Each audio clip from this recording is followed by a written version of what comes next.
perkenalkan teman-teman wartawan media cetak dan media online.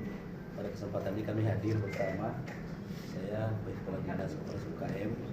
Yang kegiatan itu ada di Dinas Koperasi UKM, teman Info Pak Oswal dan konsultan pengawas Pak Rommel, kemudian ada Pak Kadis Infocom dan ini dari bagian aset, kemudian ada dari penyedia pelaksana yang kontraktor itu Pak Angki Lumi.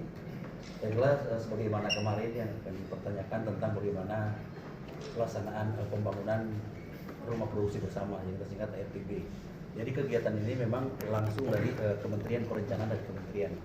Tapi perlu kami informasikan bahwa kegiatan itu mulai dari perencanaan sampai dengan pelaksanaan kegiatan itu adalah pendampingan penuh, pendampingan lengkap dari kejaksaan.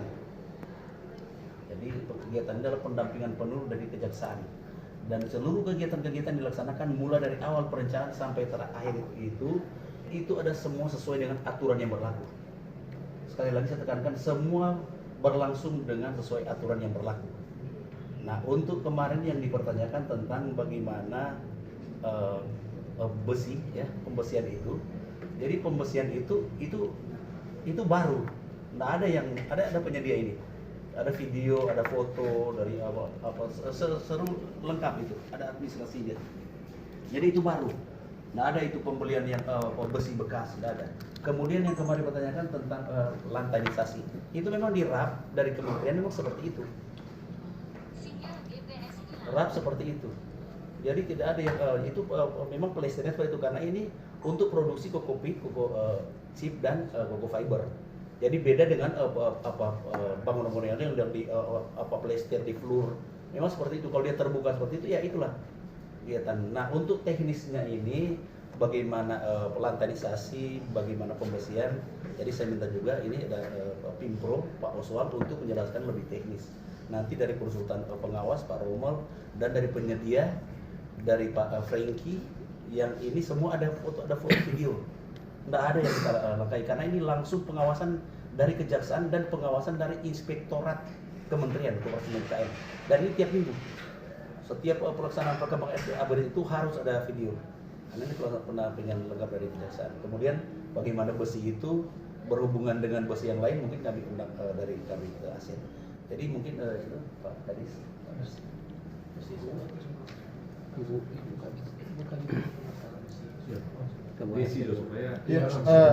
Kalau boleh nggak usah ini langsung to the point just seperti yang di siaran langsung itu, misalkan dipertanyakan soal besi, lalu bukan kalau yang soal itu tolong tahu lah tuh pelelangan itu, maksudnya itu yang lubang-lubang itu apa betul atau nyanda, langsung di situ saja. Lalu soal dibilang mesin itu mesin bekas, nah itu yang perlu dijelaskan juga. To the point saja, nggak usah panjang-panjang. Mungkin langsung ke Pimpro. Kalau untuk masalah lubang-lubang besi, memang untuk pembangunan ini kita ada buat adendum pekerjaan perubahan. Dan waktu pekerjaan pertama sudah terlanjur dari pihak BAS bikin lubang. Dan setelah itu kita bikin perubahan. Dan kalau untuk masalah struktur dia mempengaruhi atau tidak, sini ada konsultan pengawas. Bagaimana kalau soal struktur mempengaruhi atau tidak? Jadi yang disampaikan dalam video yang viral itu lubang-lubang yang terjadi di lapangan itu sebenarnya terjadi karena ada perubahan desain yang diminta langsung dari Kementerian Koperasi. Karena ini fungsinya sebagai pabrik, bangunan ini tidak boleh jadi bangunan tertutup, apalagi pabrik untuk sabuk kelapa. Nah, itu kan penuh dengan debu. Jadi ada perubahan desain harus dibuka dan harus ada penambahan sekat ram antara kolom-kolom atau tiang-tiang pada bangunan yang ada di factory sharing ini. Nah, informasi dari kementerian itu datang ketika pelaksanaan untuk dinding itu sebagian sudah terlanjur dilaksanakan. Nah, makanya ada perubahan posisi pada titik-titik pengampu untuk dinding partisi itu. Sehingga di lapangan ada beberapa lubang-lubang yang menurut kami dari sisi teknis itu tidak mempengaruhi struktur utama, karena itu hanya sebagai penyekat antara ruang luar dan ruang dalam, bukan sebagai struktur utama. Nah, yang menjadi struktur utama di lokasi itu besi-besi WF yang ada di lapangan itu semua utuh dan semua baru, dan itu bisa kami buktikan secara terbuka. Buktinya pada Pak PPK ada, pada kami juga urusan pengawas ada, dan perlu juga saya sampaikan bahwa dalam pelaksanaan ini kami konsultan pengawas juga didampingi oleh Kejari Minsel. Jadi Kejari Minsel juga turut mendampingi kami dalam mengawasi kualitas maupun kuantiti pada pekerjaan ini. Jadi kalau kami terbuka untuk pekerjaan ini, sebenarnya volume yang ada di lapangan itu sudah melebihi dari volume yang ada di dalam kontrak. Tapi mungkin karena ada agenda-agenda tertentu sampai kasus ini bisa jadi viral. Mungkin dari kami konsultan pengawas seperti itu. Terima kasih. Untuk masalah mesin, kalau mesin itu custom, jadi sistemnya dirakit dan tidak ada yang seperti kalau di Aqua sudah paten, dan itu sebelum kita beli kita sudah cek lokasi pabrik di mana dan memeriksa bahwa itu mesin itu memang bisa digunakan atau tidak, dan itu dirakit baru khusus untuk kita, dan itu mulai dari tahun 2022 akhir sampai tahun kemarin itu setiap kali. Dari mungkin ada teman-teman yang ikut hadir di sana bisa lihat langsung kan mesinnya jalan atau tidak. Kalau memang ada kerusakan kan ada proses pemeliharaan namanya. Ya. Tahun kemarin memang ada kerusakan, kemudian diperbaiki. Dan untuk tahun berjalan setelah lewat masa pemeliharaan, tinggal nanti pengelola yang memperbaiki kalau ada kerusakan-kerusakan. Dan untuk tahun kemarin memang sudah ada laporan seperti ini dan kita sudah tindak lanjuti untuk perbaikan. Tahun kemarin sudah, dan sempat dari kementerian menginformasikan kepada kami dan kami sudah tindak lanjuti. Dan untuk masalah mesin juga nanti di sini ada penyedia, bisa tanya langsung bagaimana sampai itu mesin itu datang, kita sampai running mesin di lokasi, sampai mungkin saat lalu ada pimpinan yang hadir sama teman-teman media dari kementerian juga yang coba di lokasi, dan untuk saat itu setahu kita berfungsi dengan baik. Dan kalaupun masih ada kekurangan, tetap waktu tahun lalu ada pemeliharaan. Oke, selanjutnya mungkin ada tambahan dari pihak penyedia. Jadi ya. Baik, Oke, nanti terakhir sih kalau penyedia. kalau dari saya pertama nama Franky Lumi, saya pelaksana proyek pembangunan factory sharing tahun 2022. Jadi untuk pertama masalah lantai. Lantai itu kan diviralkan yang di plester, yang di artinya bikin floor. Itu karena memang RAP yang dari kementerian, bukan RAP dari Minsel ya. Jadi perencanaannya dari kementerian langsung. RAP dari kementerian itu memang cuma sampai di pengecoran. Jadi nggak mungkin kita mau plester. Sedangkan RAP-nya cuma sampai pengecoran. Yang membayar bagi kita siapa? Kedua, diviralkan masalah lahan jemuran yang nak diplester. Kenapa dia juga yang nak diplester? Karena ini pabrik ini kan untuk produksi kokopit, kokocip, koko fiber, barang-barang spanggal begini, barang-barang kecil. Kalau lantai jemur itu barang digelar, orang langsung jemur begini. Begitu ujang siapa yang ambil satu-satu. Jadi dari kementerian bilang ini lahan jemuran, yang penting ada lantainya, nanti lapis terpal, baru jemur. Di saat ada ujang, terpal promo angkat tutup. Lebih praktis. Ini masalah lantai jemur dan lantai pabrik. Kedua masalah pembesian. Pembesian dibilang besi bekas. Orang pakai logika juga. RTP itu 2021 bulan Juni. Pabrik itu Oktober 2022. Jangka waktu besi itu 1,5 tahun. Kira-kira masuk di akal nggak besi kita simpan selama 1,5 tahun? Kita ini belum bilang kita dah ambil atau nyanda. Kalaupun kita dah ambil, masuk di akal nggak kita simpan selama 1,5 tahun? Pertama. Kedua, tinggi RTP itu berapa? Tinggi bangunan pabrik itu berapa? Kalau kita pakai besi bekas, berarti di pabrik itu ada sambungan. Karena besi di sana 8 meter. Ketiga, volume besar besi. Baja itu ada WF 150, ada WF 200, WF 250, WF 300. Siapa yang bisa buktikan bahwa WF 300, WF 250, WF 160 yang kita pakai di sana itu sama dengan yang dipakai di RTP, di RTP? Karena RTP itu orang saya ingin tahu dimensi besi itu berapa. Keempat, nanti kita bisa buktikan bahwa ini di lelang ini yang beli siapa. Nanti dari aset yang jawab itu. Yang beli itu kita atau orang lain. Karena BSI ini kan dilelang, ada di catatan, di jejak semua ada. BSI setelah dibongkar, dikasih penilaian, kemudian dilelang, yang menang siapa? Misalnya yang menang si A, orang cari tahu nih si A ini ada pakai atau ada jual. Kalau dia jual, betulnya dia jual ke kita. Yang kelima, kalau mau butuh DP bas masih hidup, DP toko masih hidup, DP nota-nota lengkap ke kita, tapi pembelian. Kalau memang butuh nota itu akan kita kasih. DP toko masih ada di Manado. Supplier besi, salah satu supplier besi besar di Manado, lengkap semua. WA dari bas, kok kita butuh besi sekian banyak, baja sekian banyak, masih ada. Dari WA itu kita forward ke toko, tolong pasang akang apa besi sekian, masih ada. Tuh bas masih hidup sampai sekarang. Dia kalau mau dibutuhkan dia siap hadir. Itu untuk masalah besi. Jadi kalau boleh teman-teman dewan-dewan itu orang harus hormati. Orang itu ada fungsi pengawasan. Fungsi pengawasan itu fungsinya orang nggak bisa mau marah, nggak bisa mau apa. Tapi mungkin lebih arif kalau seandainya ada apa-apa bagus cari tahu dulu, bertanya dulu. Supaya jangan sampai mau jadi begini dah. Jangan menyalahkan pada orang, kata orang berfungsi sebagai fungsi pengawasan. Ada muatan atau nyanda, kita anggap nyanda ada. Kita anggap itu murni cuma sebagai pengawasan, sebagai tugas dari wakil rakyat.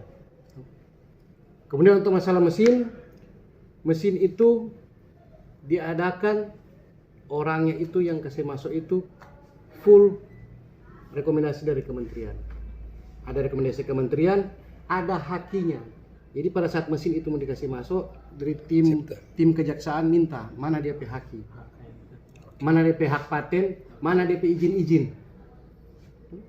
Karena waktu itu dia minta itu akhirnya disiapkan semua, dikasih kejaksaan, di ACC baru dikirim. Dan dikirim pun persetujuan dari kementerian. Jadi orang begitu ada masalah selalu yang jadi penengah itu pasti kementerian. Ada masalah yang begini kementerian yang jadi penengah. Jadi semua tuh cerita ini kementerian tahu. Nah ada yang orang beli barang bekas, barang amburadul lah, barang apalah. Satu Baru, pertanyaan. Jadi sesuai freedom beredar bahwa fungsi lantai itu yang dikerjakan sekarang itu sudah sesuai dengan petunjuk dari kementerian. Itu sudah sesuai rap. Jadi apa yang dibicarakan oleh Rosa di dalam videonya itu ternyata tidak seperti itu. Mungkin guna beliau, dan manfaatnya. Ya, mungkin lantai. karena Pak Dewan yang terhormat mungkin karena belum dapat informasi yang jelas atau mungkin salah informasi, kita juga nggak tahu. Tapi dijelaskan di sini bahwa lantai itu begitu. Kenapa lantai itu begitu? Karena itu lantai itu cuma tanpa gonofu. Yang dia Pak Rosa ada video ke itu tanpa bahan baku, tanpa gonofu. Jadi gonofu itu ditaruh di situ dulu, baru masuk ke mesin. Setelah di mesin itu baru dicuci. Habis dicuci baru dijemur. Jadi bukan tempat untuk mengambil hasil produksi ya? Bukan tanpa hasil produksi. Itu tanpa don taruh gonofu, tanpa bahan baku pertama, tanpa awal bahan baku ditaruh di situ. Ini semua punya dia. Bahan baku ditaruh di situ. Baru dia produksi di mesin, setelah dari mesin dia cuci, dari cuci baru masuk dijemur, dan dari jemuran baru di packing. Jadi baru jadi bahan yang siap dijual atau siap diekspor. Itu ada semacam framing opini di postingan itu. Kan netizen ini cuma lihat kan, seolah-olah 10M itu cuma satu bangunan itu. Nah, mesti jelaskan itu. 10M itu apa-apa saja. Supaya orang juga tahu bahwa ternyata 10M itu bukan cuma bangunan yang itu. Ada juga sebelah ini dan sebelah kemari itu jelaskan juga. Oke, untuk bangunan tersebut dengan nilai 10M. Jadi, itu ada dua bangunan besar. Itu bangunan produksi dan bangunan pengepakan. Yang tertutup itu bangunan packing, yang terbuka itu bangunan produksi. Juga ada kantor yang di bagian depan. Juga ada bangunan produksi yang bagian kecil di belakang. Juga ada tandon air, itu tandon air ada dua, yang besar dan yang kecil di sebelah belakang bangunan kecil. Juga ada dua bak air dan ada lahan jemur. Sebelumnya itu cuma 3 bangunan, tapi dengan ada perubahan desain kita tambah dengan lahan jemur dan 2 bak air dan bangunan kecil yang di belakang untuk memproduksi coco chip. Termasuk pengadaan mesin itu ya? Termasuk dengan pengadaan mesin dan ada pelatihan singkat. Oh, pelatihan juga. Ada pelatihan untuk operator mesin. Demikian mungkin ada tambahan Pak. Soal pelelangan juga. Bu Kabit.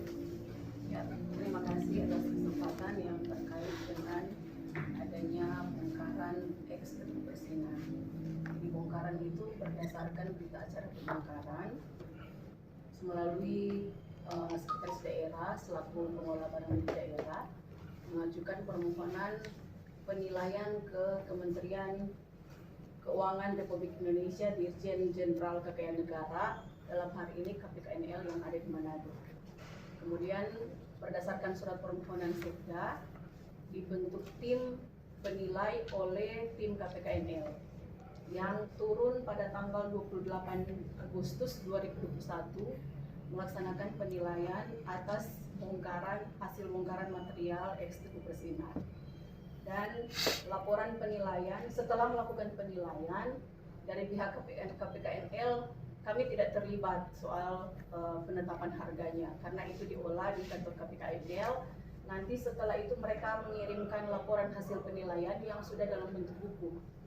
Jadi buku laporan penilaian ini nomor lap garis datar 0276 garing akap 2 garing pro garis datar 7 garing WKN titik 16 titik KN garis miring KNL titik 0107 dan tahun 2021 tanggal 9 September tahun 2021 dengan mencantumkan nilai wajar di buku itu.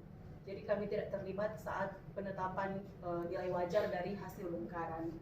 Yang di buku tertuang nilai wajar 13.528.000.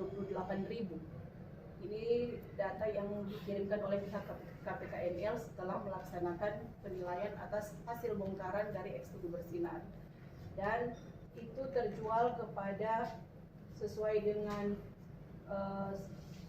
mereka menyetorkan langsung ke kas daerah kepada atas nama Bapak Glenn Tambak. Mungkin itu yang dapat kami jelaskan sesuai dengan apa yang dilaksanakan secara teknis. Jadi sampai sekarang ini pihak yang membeli tidak mengajukan komplain kepada kami. Jadi kami anggap itu sudah tidak ada masalah. Biasanya yang jadi masalah kalau yang membeli tidak sepakat dengan apa nilai yang di bongkaran yang mereka dapat dengan nilai yang dikeluarkan oleh KPKNL. Demikian, terima kasih. Supaya masyarakat tidak dibingungkan oleh informasi-informasi yang mungkin dalam tanda kutip masih belum pasti. Sekali lagi ucapkan terima kasih